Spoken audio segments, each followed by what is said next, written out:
Hello everyone. I hope आप सब अच्छे हैं। जैसे हम अपना एनवायरनमेंट ज्योग्राफी के बारे में पूरा सिलेबस का डिस्कशन हमें करना है, तो मोस्टली आपकी 2 यूनिट्स मैंने कवर करा दी हैं। तो फर्स्ट यूनिट में जैसे अगर देखते हैं तो फर्स्ट यूनिट के बारे में थोड़ा सा मैं एक बार रिकॉल कराना चाहती हूँ। तो फर्स्ट यूनिट में क्या था बेटा कि एनवायरनमेंट के बारे में स्टडी करना, सराउंडिंग एरिया, कौन कौन सी चीज़ें होती हैं, एनवायरनमेंट के कौन से फैक्ट्स होते हैं, देन इकोलॉजी की स्टडी कैसे की जाती है। फिर अगर हम सेकंड चैप्टर के सेकंड यूनिट की तरफ जाते हैं तो हमने सेकंड यूनिट में मेनली पढ़ा था कि इकोसिस्टम क्या होता है, इकोलॉजिकल रीजन्स कैसे होते हैं, हमारे इंडिया में कितने टाइप्स के हैं, किसके बेस पे इसका डिवीज़न किया हुआ है। तो आज हम करने जा रहे हैं नेक्स्ट यूनिट, थर्ड यूनिट जो आपकी है सिलेबस में।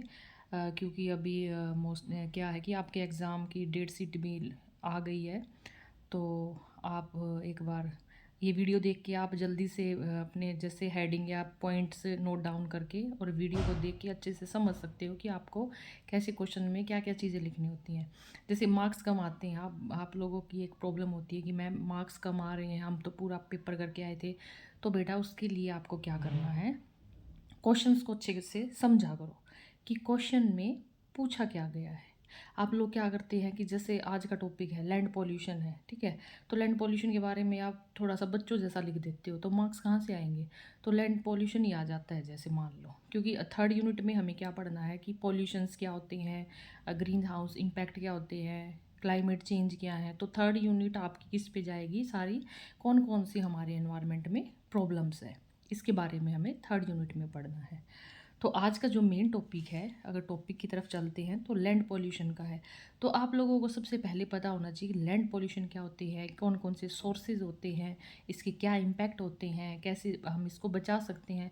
तो जैसा हमारा ज्योग्राफी जो मेन सब्जेक्ट है उसका हम सब पार्ट कर रहे हैं एनवायरनमेंट ज्योग्राफी। तो आप लोगों को क्या करना चाहिए कि अपने क्वेश्चन आंसर को अटेम्प्ट करने के लिए क्वालिटी रखनी चाहिए, कुछ फैक्ट्स डालने चाहिए, डायग्राम बनाने चाहिए, फ्लो चार्ट बनाने चाहिए, हेडिंग्स को हाईलाइट करके लिखना चाहिए। इससे क्या होता है कि अच्छे मार्क्स आप ले सकते हो। तो जैसे आज का टॉपिक है लैंड पोल्यूशन, तो जो भी ग्रोइंग एनवायरनमेंट है, हमारा एनवायरनमेंट क्या है, ग्रो कर रहा है, ठीक है, बहुत सारी चीज़ें हैं। तो उसमें बहुत सारी क्राइसिस आते हैं, इकोसिस्टम पे, फूड सिक्योरिटी पे, ह्यूमन हेल्थ पे। तो जो भी पॉल्यूशन, जो भी एनवायरनमेंट में जो प्रॉब्लम्स आती हैं, तो जैसे हमने स्टार्टिंग से अगर एक ओवरव्यू लेके चलते हैं तो फर्स्ट यूनिट में हमने मेनली पढ़ा कि एनवायरनमेंट होता क्या है, कौन से इसके एलिमेंट होते हैं। तो फिर आगे थोड़ा और आगे बढ़ते हैं तो इकोलॉजी क्या होती है, इकोसिस्टम क्या होता है।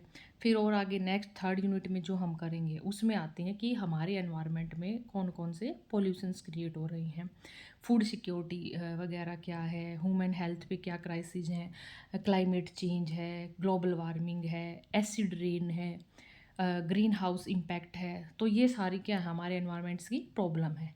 तो आज का उनमें से जैसे आपके सिलेबस में भी दे रखा है, पोल्यूशन दे रखे हैं, तो लैंड पोल्यूशन, एयर पोल्यूशन, ठीक है, लैंड पोल्यूशन का अलग से तो पॉल्यूशन दे रखे हैं कि पॉल्यूशन कौन कौन से टाइप्स के होते हैं। तो लैंड पोल्यूशन होता है, वाटर होता है, एयर होता है। आपके सिलेबस में 3 मेन दे रखे हैं, तो उनमें से मैं आज आपको एक कराऊंगी लैंड पोल्यूशन। तो देन आप जो नेक्स्ट वाले हैं एयर पोल्यूशन है या वो आपका वाटर पोल्यूशन है। तो आप इस वाले क्वेश्चंस को देख के अच्छे से समझ लेना कि हाँ आपको कैसे क्वेश्चंस करने चाहिए। तो सबसे पहले हमें क्या पता होना चाहिए, what is land pollution. Land pollution होता क्या है, लैंड पोल्यूशन क्या है, डिग्रेडेशन है किसका, लैंड का, भूमि का जो डिग्रेडेशन होता है उसको लैंड बोलते हैं।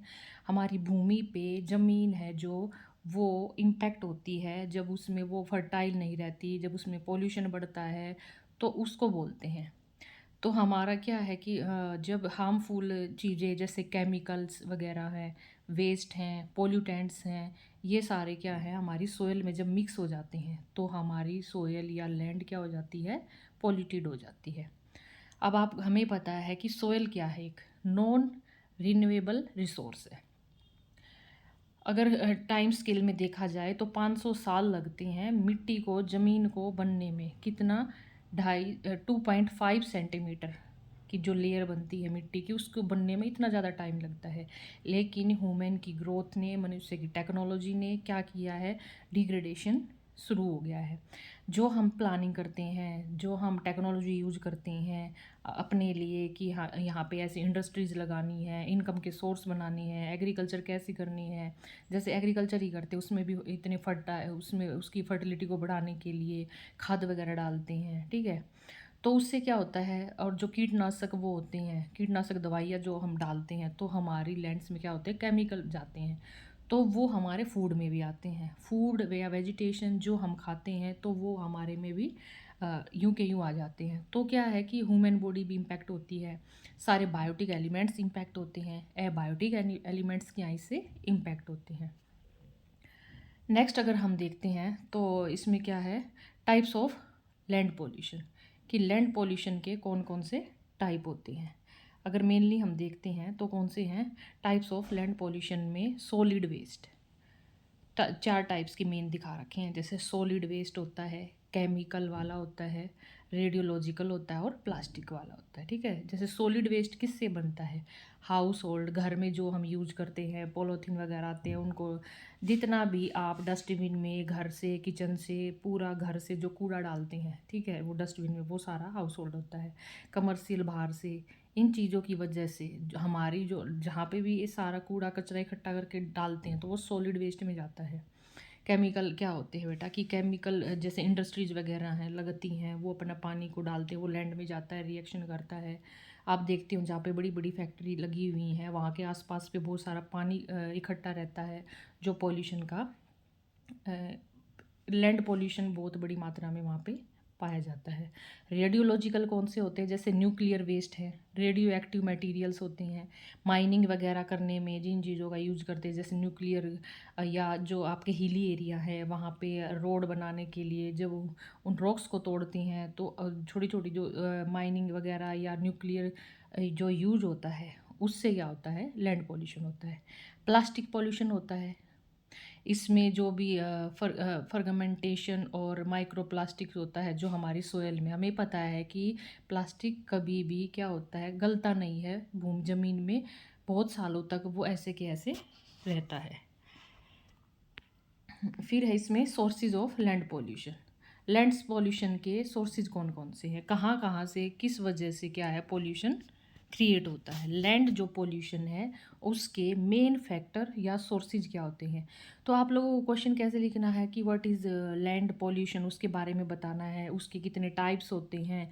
कुछ आप जैसे न्यूज़पेपर से जो भी नई नॉलेज मिलती है कि यहाँ पे ये वाला एरिया, इस वाले रीजन में लैंड पोल्यूशन इस वजह से ज़्यादा बढ़ा है, ये फर्टाइल लैंड थी, अब यहाँ पे इंडस्ट्रीज़ लगी हैं। तो कुछ आप क्या कर सकते हो बेटा, थोड़ा सा न्यू फैक्ट्स भी डालने की कोशिश किया करो। सिर्फ बुक्स पे डिपेंड नहीं रहना है कि हमें बस बुक से पढ़ना है, स्टडी करनी है और लिख देना है, या नोट्स पढ़े, शॉर्ट नोट्स। आप क्या करते हो, एग्ज़ाम से एक दो दिन पहले शॉर्ट नोट्स पढ़ते हो और एग्ज़ाम दे देते हो, और फिर आके आपकी कंप्लेंट होती है कि मार्क्स फुल नहीं आते हैं। फिर जैसे सोर्स ऑफ लैंड पोल्यूशन करना है, इंडस्ट्री से। अब जो इंडस्ट्री लगाई जाती हैं उसमें क्या होते हैं, हैवी मेटल यूज होते हैं, टॉक्सिक केमिकल यूज होते हैं, वेस्ट होता है। तो वो सारा कहाँ पे जाता है, सीधा लैंड पे छोड़ दिया जाता है। सराउंडिंग सोयल है वो क्या होती है, जो फर्टाइल थी वो सब वेस्ट हो जाती है। जो अर्बन वेस्ट हो जाता है, जैसे फूड की पैकिंग वगैरह के लिए या इलेक्ट्रॉनिक जो चीज़ें होती हैं उन सब में क्या होता है, सारा प्लास्टिक वेस्ट है। आप देखते हो गार्बेज वगैरह सारे में, अब जैसे ये कूड़े वाली गाड़ियाँ लगा रखी हैं उसमें भी क्या होता है, ग्रीन और रेड दोनों बकेट होती हैं कि इसमें गीला और सूखा कूड़ा अलग अलग डालना है, ताकि हमारा लैंड जो पोल्यूशन है उसको हम रख रखाव कर पाए। माइनिंग ऑपरेशंस की वजह से भी क्या होता है, पोल्यूशन होता है।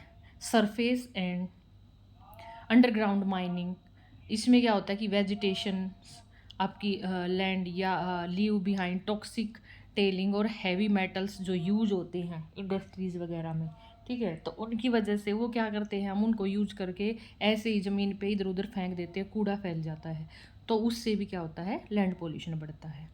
अब जैसे इसका हम देखते हैं कि मेन रूट क्या होती हैं, कौन से कोज होती हैं जिससे लैंड पोल्यूशन होता है। एक तो होता है ओवर पॉपुलेशन, मेन फैक्टर। अब ओवर पॉपुलेशन का मतलब क्या होता है, जैसे आपकी थ्योरी है पॉपुलेशन में, जब हम पढ़ेंगे, जब नेक्स्ट उसमें आपका सेशन में या नेक्स्ट सेमेस्टर में जब आपका ये सब्जेक्ट आएगा पॉपुलेशन ज्योग्राफी, तो उसमें सारी थ्योरी आपको पढ़ाएंगे। ओवर पॉपुलेशन क्या होती है, ओवर पॉपुलेशन क्या होती है, जो रिसोर्स होती हैं, ठीक है। जैसे माल्थस ने क्या बताया था अपनी थ्योरी में, जो रिसोर्स होते हैं वो कैसे बढ़ते हैं, 1 2 3 ऐसे। पॉपुलेशन कैसे बढ़ती है, 2 का 4, 4 का 8, इस तरीके से। तो रिसोर्सेज इतने नहीं बढ़ते, पॉपुलेशन ज़्यादा बढ़ जाती है। जब रिसोर्स से ज़्यादा पॉपुलेशन हो जाती है तो उसको ओवर पॉपुलेशन बोलते हैं। मोर पीपल मोर वेस्ट, जितनी पॉपुलेशन बढ़ेगी उतनी ज़्यादा वेस्टेज करते हैं लोग। इंडस्ट्रियलाइजेशन, इंडस्ट्रीज, जब आप कहीं भी कोई भी कंपनी या फैक्ट्री किसी भी चीज़ की लगाते हो तो उससे देखो कितना ज़्यादा वेस्ट आसपास के रीजन में फैला होता है, गंदगी फैलती है। इससे क्या होता है, आपका लैंड पॉल्यूशन बढ़ता है। देन नेक्स्ट देखते हैं डिफोरेस्ट्रेशन। भाई आजकल इतने शौक हैं, घर ऐसे होने चाहिए, वुडन फ्लोरिंग सबको अच्छा लगता है, ऐसे हमारे घर में चीज़ें हो, किचन ऐसी हो। तो उसके लिए क्या होता है, डिफोरेस्टेशन होता है। सबको वुडन का काम बहुत अच्छा लगता है, चीज़ें अच्छी लगती हैं, तो पेड़ पौधों को काटोगे। और ज़मीन भी चाहिए होती है घर बनाने के लिए, फर्नीचर का भी सब यूज करते हैं। तो वो क्या होता है, डिफोरेस्टेशन, लकड़ी वहाँ से काटी जाती हैं, तो जिसकी वजह से सोयल इरोजन होता है। सोयल इरोजन होगा तो वो हमारा किस में काउंट होता है, लैंड पॉल्यूशन में। Improper waste, overflow and leakage. अब इतना सारा रद्दी होता है, वो एक जगह ऐसे ही फेंक दिया जाता है, वेस्ट का डिस्पोजल नहीं होता, अच्छे से मेंटेन नहीं होता, चीज़ों को खुले में फेंक दिया जाता है। आप रूरल एरिया में देखना बेटा, अगर कभी जाओ तो जैसे ही किसी दिन हम गांव में एंट्री करते हैं तो इतना वेस्ट मटेरियल, इतनी गंदगी होती है, क्योंकि देखो आप घर में पॉलीथीन भी यूज होती हैं, और जितना कूड़ा करकट, बहुत टाइम लगता है चीज़ों को कंपोज होने में। पॉपुलेशन ग्रोथ, उसकी वजह से इंडस्ट्रीज़ लगी, लोगों को काम भी देना है, इकोनॉमी भी बढ़ानी है, अर्बनाइजेशन भी बढ़ा है, स्लम एरिया भी बढ़ता है, क्योंकि लोग सस्ते वर्कर्स भी चाहिए। इम्पैक्ट ऑफ सोयल हेल्थ, अगर जब इतना ज़्यादा पॉल्यूशन बढ़ जाता है तो क्या होता है, सोयल पे क्या इम्पैक्ट पड़ता है, लॉस ऑफ न्यूट्रिएंट। वो हम जो पेड़ पौधे हैं, ठीक है, जो वो होते हैं, प्रोड्यूसर होते हैं पेड़ पौधे, फर्स्ट कैटेगरी जो होती है, वो क्या करते हैं, सारे न्यूट्रिएंट हमारे कहाँ से लेते हैं, मिट्टी से लेते हैं। और अगर इसका सोयल पे इम्पैक्ट पड़ता है, अगर लैंड पॉल्यूटेड हो गई है तो सोयल बिकम इनफर्टाइल। जो सोयल है वो फर्टाइल थी, जो लैंड थी वो इनफर्टाइल में चेंज हो जाती है। किल्स बेनिफिशियल बैक्टीरिया एंड, उनको जो आपके बेनिफिट वो बैक्टीरिया होते हैं, पेड़ पौधे जिससे अपना भोजन क्रिएट करते हैं, अपनी बॉडी को क्रिएट करते हैं, वो सब खत्म हो जाते हैं। Soil acidification, lower pH value क्या हो जाती है, लो हो जाती है। हार्म्स प्लांट ग्रोथ, और प्लांट की ग्रोथ रुक जाती है। जब लैंड का पोल्यूशन हो जाएगा, सब कुछ किस पे बेस है, प्राइमरी उन पे, ठीक है, पेड़ पौधों पे, चाहे वो आपके कंज्यूमर हैं, प्राइमरी उस कैटेगरी में आते हैं, trophic level first second third, सब किस पे हैं, इन पे डिपेंड होते हैं। Reduce water, soil can not hold moisture, जब पेड़ पौधे नहीं होंगे, बचेंगे, ठीक है, उनकी ग्रोथ नहीं होगी, तो किसका रिडक्शन हो जाएगा, जो वाटर को कंज्यूम करके रखती हैं, ठीक है, वो होल्ड वाटर को नहीं कर पाती। Why soil health matter, soil की हेल्थ मैटर क्यों करती है, हेल्दी सोयल क्या होती है, foundation of terrestrial ecosystem. Terrestrial क्या होता है बेटा, ऊंचा वच जो पाया जाता है, रीजन कैसा है, प्लेन एरिया है, पहाड़ी है, पठारी है, मैदानी है, तटीय है, मरुस्थलीय है। तो अलग अलग जो वो फीचर्स बनता है, तो उसका इकोसिस्टम किस पे डिपेंड होता है, सोयल पे। हर एरिया का एक अलग से इकोसिस्टम बनता है। व्हेन पोल्यूटेंट डिस्टर्ब, जब पॉल्यूशन की वजह से सोयल में केमिकल आ जाते हैं या पोल्यूशन हो जाता है, तो वहाँ की जो बायोलॉजी है या केमिस्ट्री है, कॉन्सिक्वेंसीज किस पे आता है, एंटायर फूड वेब चेंज हो जाता है, फूड वेब पे इम्पैक्ट आता है। Reduced crop yield and food insecurity, food की इनसिक्योरिटी आ जाती है। बायोडाइवर्सिटी क्या होती है, लॉस होती है।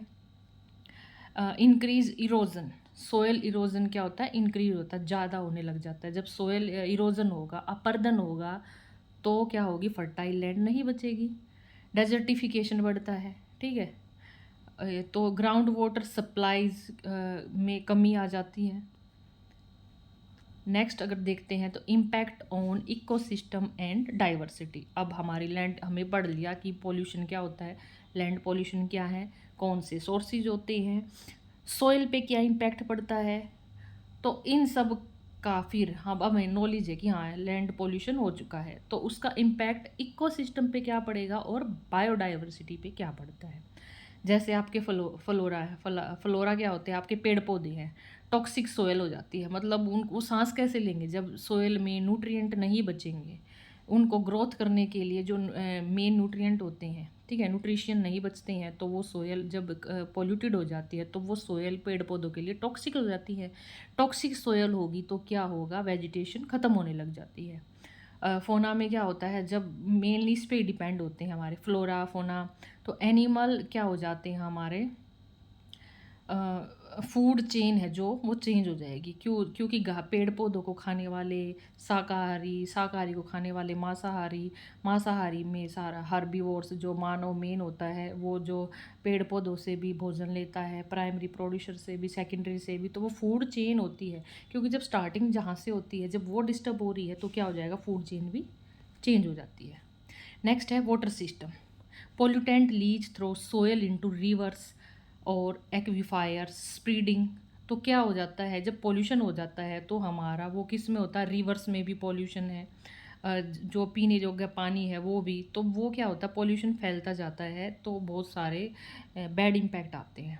इम्पैक्ट ऑन ह्यूमन हेल्थ, जैसे हमने कैटेगरी वाइज कर लिया कि पेड़ पौधों पे क्या इम्पैक्ट पड़ा, जीव जंतुओं पे क्या इम्पैक्ट पड़ता है। नेक्स्ट अगर ऐसे पॉइंट आपको बनाने चाहिए बेटा, आप क्या करते हो, ऐसे टाइप में कर दोगे, जैसे लैंड पोल्यूशन का क्वेश्चन पूछा जाएगा तो ऐसे टाइप में फटाफट लिख दोगे, ये होता है भूमि प्रदूषण, ये होता है, ये मतलब आप एक दो पैराग्राफ में 2-3 पेज में निपटाते हो। क्वेश्चन को अट्रैक्टिव करना चाहिए, मेन फैक्ट डालने चाहिए, अच्छे से हेडिंग डालनी चाहिए, देन आपका क्वेश्चन कंप्लीट होता है। तो ह्यूमन हेल्थ पे क्या इम्पैक्ट पड़ता है, how pollution reaches us, human are expose to land pollutants through direct contain. अब हमें सारा खाना पीना कहाँ से मिलता है, ज़मीन से ही लेते हैं। अब चाहे गेहूँ है, जो भी फसलें उगाते हैं, क्रॉप्स जो प्रोडक्शन जो होती है, जो सब्जियां हैं, और पानी भी है, तो वो सब कुछ पोल्यूटेड हो जाएगा, तो वो खाने के थ्रू किस में आता है, मनुष्य में आएगा। और डस्ट पार्टिकल्स हैं जो, वो भी पोल्यूटेड, मतलब आप लगा लो, जब मिट्टी से जब डस्ट पार्टिकल क्या होते हैं, जब आंधी वगैरह चलती हैं, ठीक है, या ज्वालामुखी से जो भी होती है, तो सोर्स क्या होते हैं डस्ट पार्टिकल के, वही होती है ना, तेज़ हवा जब चलती है तो वो डस्ट जो दिखते हैं वो डस्ट पार्टिकल होते हैं, वो भी पोल्यूटेड हैं। तो मनुष्य जब सांस लेता है तो वो उसमें क्या बनते हैं, लंग्स में डिजीज़ हो जाती हैं। डस्ट, जब लैंड पोल्यूशन है तो डस्ट भी पोल्यूटेड होगी, हवा के थ्रू वो स्प्रेड करती है, फैलती है, तो लंग्स डिजीज़ होने की चांस ज़्यादा होते हैं। कैंसर और जेनेटिक डैमेज होने के वो होते हैं। हैवी मेटल्स लाइक लीड है, इन जब ये चीज़ें ज़्यादा बढ़ जाती हैं लैंड में, तो ये सारी बीमारियां होने के वो होते हैं। रिप्रोडक्टिव हार्म बहुत ज़्यादा होता है। Chemical exposure like to birth, जो प्रोडक्शन होती है उस पर भी बहुत ज़्यादा हार्म होता है। स्केल अगर देखते हैं, द स्केल ऑफ प्रॉब्लम्स, या आप थोड़ा सा नोट डाउन कर लेना कि सोयल डिग्रेडेशन कितने परसेंट, पोल्यूशन इसमें इरोजन और पोल्यूशन इतने परसेंट होता है। Year of decomposer, single plastic बोतल टेक दिस लॉन्ग। अब आप टूरिस्ट हैं, कहीं भी जाते हैं तो चीज़ों को क्या करते हैं, रफली इधर उधर ऐसे ही फेंक देते हो। आप कोई भी टूरिस्ट एरिया जाओगे, शिमला है, मनाली है, तो वहाँ पे सबको क्या है, पानी की बोतल परचेज करनी पड़ती हैं और उनको ऐसे ही फेंकते लोग। खाने की वो सिस्टम नहीं बन पाता, चिप्स वगैरह के पैकेट है तो ऐसे सड़कों के किनारे चीज़ें मिलती हैं, तो वो सारा क्या है, लैंड पॉल्यूशन में काउंट होता है। हेक्टेयर लॉस्ट कितना है, डिग्रेडेशन, डेजर्टिफिकेशन, क्योंकि जब प्लांट्स कम होते जा रहे हैं, ठीक है, प्लांट्स वाला एरिया, वेजिटेशन ग्रोथ नहीं हो रही है, तो इतने हेक्टेयर क्या हो जाता है आपका, लैंड डिग्रेड हो रही है। फिर अगर लास्ट इसमें बेटा देखते हैं तो क्या सॉल्यूशन होने चाहिए। अगर आपका क्वेश्चन आएगा कि व्हाट इज़ लैंड पॉल्यूशन और इसके क्या कोज हैं, तो आपको वही चीज़ें ख़त्म नहीं करनी, उसके इम्पैक्ट भी बताने हैं, कॉज भी बताने हैं, इंट्रोडक्शन में भी लिखना होता है, कंक्लूजन में भी लिखना होता है। तो सारी चीज़ें अच्छे से अटैम्प्ट करा करो, तभी बेटा मार्क्स मिलते हैं। तो solution and what we can do, क्या सॉल्यूशन हो सकते हैं और हम क्या कर सकते हैं, किसको रिड्यूस कर सकते हैं। सस्टेनेबल पैकिंग करनी चाहिए। अब बहुत साल पहले, कम से कम 10-15 साल पहले जैसे हम गए थे मनाली घूमने, तब उस टाइम पे भी क्या था, 2013-14 की बात है कि प्लास्टिक बैन है, प्लास्टिक बैन है। तो वहाँ पे क्या था, जो पेपर से बनते हैं पॉली बैग होते हैं, उनका यूज होता था। वो बिल्कुल स्कीम लगाई जाती है, पॉलिसी बनाई जाती है, अप्लाई कराई जाती है गवर्नमेंट के थ्रू कि हाँ इतने का आपको फ़ाइन लगेगा, क्योंकि लोग फिर भी नहीं सुनते हैं। तो किसको रिड्यूस किया गया, सस्टेनेबल पैकिंग करनी चाहिए, ऐसी चीज़ों का यूज करना चाहिए जो बहुत जल्दी कम वापस से नेचुरल उस फॉर्म में आ जाए। Recycle, divert waste from landfills through robust and recycling, composting, composite खाद में कन्वर्ट कर देना चाहिए चीज़ों को, ठीक है। रिस्टोर, रेमिडिएट, क्या करना चाहिए, लैंड को रिफॉरेस्ट्रेशन, ज़्यादा से ज़्यादा पेड़ पौधे लगा के हम रिस्टोर कर सकते हैं। उससे सोयल इरोजन भी का भी बचाव होगा और वाटर को भी क्या हमारी मिट्टियाँ लॉक करके रखती हैं। रेगुलेट, एनवायरमेंटल पॉलिसीज़ जो हम बेटा नेक्स्ट उसमें करेंगे, यूनिट 4 में आएगा आपका पॉलिसीज़ का, मैं आपको क्वेश्चन कराऊंगी। बहुत ही इंटरेस्टिंग क्वेश्चन है, बहुत ही, उसमें सारे क्या क्या लॉ हैं, कौन कौन सी पॉलिसी आई, कैसे हम उसको सेव कर सकते हैं अपने एनवायरनमेंट को। जैसे उसमें बहुत बड़ी लिस्ट है। नर्मदा अगर रिवर्स की देखते हैं तो वो अलग हैं, पेड़ पौधों को बचाने के लिए जैसे चिपको आंदोलन, वो सब क्या था, एनवायरनमेंट को बचाने के लिए, ठीक है। तो आई थिंक तो लैंड पोल्यूशन में ये आपका क्वेश्चन इस तरीके से बनता है कि ह्यूमन पे क्या इम्पैक्ट पड़ता है, पेड़ पौधे पे क्या इम्पैक्ट पड़ता है, जीव जंतुओं पे क्या इम्पैक्ट पड़ता है, कौन कौन से इसके मेन सोर्सेज होते हैं। तो देन ये आपका क्वेश्चन आज कंप्लीट होता है। तो आई थिंक आप लोगों को बहुत अच्छी क्लास लग रही होगी, बहुत अच्छे से समझ में आ रहा होगा।